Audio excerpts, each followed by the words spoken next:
عالمگیر مذہب کے معزز ناظرین و سامعین، آپ کا خیر مقدم ہے۔ آج کی اس ویڈیو کے اندر آپ سنیں گے روزہ افطار کرنے کی دعا۔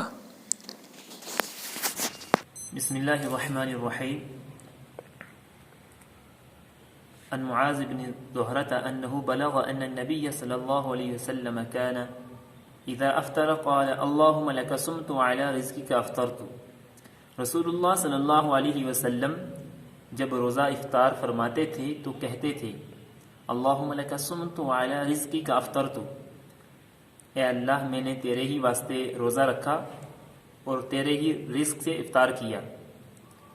حدیث سے مسنون دعا یہیں تک ثابت ہے، اور جو مختلف الفاظ پڑھے جاتے ہیں وہ حدیث سے ثابت نہیں ہیں۔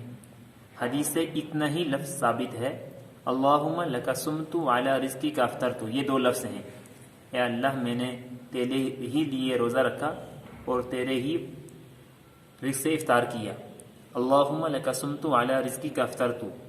مومن کو دعاؤں کا ہمہ وقت دعاؤں کا اہتمام کرنا چاہیے، خاص طور سے ایمان کی سلامتی کی دعا، اور اس کے بعد خیر و عافیت کی، اور آخرت میں بخشش کی اور جنت کی۔ مومن کے لیے یہ دعائیں سرمایہ ہیں، تاکہ قیامت کے دن خالی ہاتھ نہ ہو، یہ سرمایہ مومن کے پاس موجود ہو۔